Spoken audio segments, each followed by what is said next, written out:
You ready for my latest edition of Lawfare?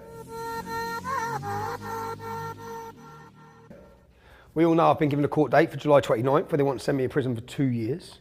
At the same time, Muhammad Hijab, you all know the 6'7" caveman. Well, I made a video talking about him being a 6'7" caveman. In that video, I spoke about his advocacy for paedophilia. You see, Muhammad is on record as saying that his prophet was perfect. We all know his prophet was a paedophile. Yeah? So we would say that, well, if you were to be intimate with a 14-year-old or 13-year-old who's got huge hips and huge breasts and huge body, I mean, quite frankly, we would say it's not going to have the same effect medically. I mean, no one can make the argument. But in these countries where we live in now, one is legal and one is illegal. So, in other words, you can't marry a 100-year-old woman, but you can marry that girl that's you can't be. You're a paedophile if you go for the girl that's got the hips. And once again, paedophilia is very relative. That's Muhammad basically justifying sex with a curvy, big-breasted child. Yeah, saying it's relative. Let's see what he's got to say about jihad. The reason why you have to fight them is because they are Jews and Christians. You should fight those empires around you, or those hukumat around you, which are Jew or Christian, until they give the jizya. That's fine. That we already know Islam allows. And then the howness of that is in the hadith. The three options that they're given: either you give the jizya, or you do this, or you do that. Islam is a warrior religion in many ways, and it's unapologetically so. It's about expansion, it's about conquest, and so on. Here's the letter that Muhammad Hijab's lawyers have sent me. You know, big 6'7" caveman jihadist Muhammad Hijab. Our client has suffered and continues to suffer damage to his reputation. What fucking reputation? You're all over the internet advocating for men having sex with kids. You're all over the internet calling for jihad. It's caused him distress and it's caused injury to Muhammad Hijab's feelings. Poor Mo. Hurt your feelings, have I? And it's caused him embarrassment. John's caused you embarrassment. The fact that I let the public know your prophet was a paedophile, you support him, and you have caveman-like ideas. We believe that life begins at death. We don't care about death. We love death. Your religion has to have an expansionist element. So then, therefore, there is no situation or conceivability of peace being made between Muslims and non-Muslims. So this letter, which is a long letter, which Muhammad thought he was clever, you didn't send them to where I live, you haven't contacted me with them.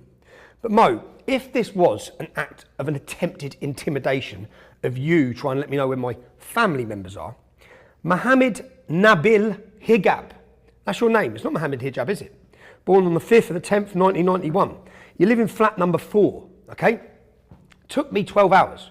I know everything about you. If I wanted to send letters now to every member of your family, I could. I just think that's a dirty, cowardly move. Least of all, you've got my phone number, okay? You follow me on social media. If you wanted to contact me, or your lawyers want to contact me directly, you could have easily done that. Just in case anyone wants to see again. They talk about his scholarly reputation. Why are you shaking? I've got a vibrator in your pocket. Come on, it's a serious debate. I think he's got one of his daughter's vibrators in his come on, pocket. leave him, please. You are just... It's a serious debate. I think he's got one of his daughter's vibrators in his pocket. Come on, leave him, please. You are just... Here he is with a mob of fellow jihadists who have travelled to Leicester to confront and track down Hindus. Don't ever, I'm saying this directly to all the so-called Hindutva wannabe gangsters. Don't ever come out like that again. Do you understand? No chance. Are they going to come out like that again? Never. Are they going to come out like that again? Never. Because if they do come out, are we going to be here, yes or no?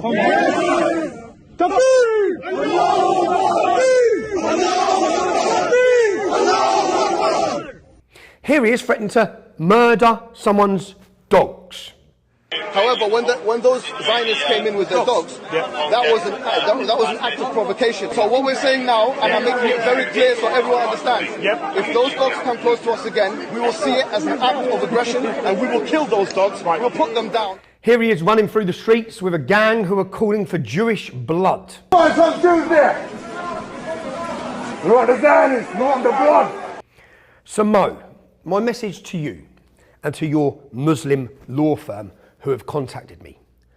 Both of you, Muhammad Hijab and the lawyers, go fuck yourselves with your latest edition of lawfare. You contact the last lawyers of Jamal, Muhammad Akunji. Ask them how much money they got. They got absolutely zero. That's exactly what you'll get. Absolutely zero. Mo, to set the record straight, I didn't call you a paedophile. I said you advocate for it. Because you say that in your great society, men would be able to marry children. Because you believe that's acceptable. But your argument is that they're not children once they start their puberty. In my view, anyone who has sex with a child that's under the age of 16 or under is a paedophile.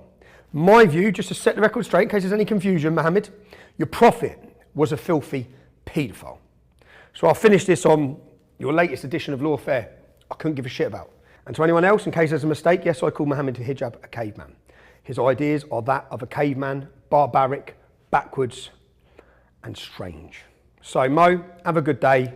Please don't try intimidating me through my family's homes again, because it will backfire massively for you. Cheers.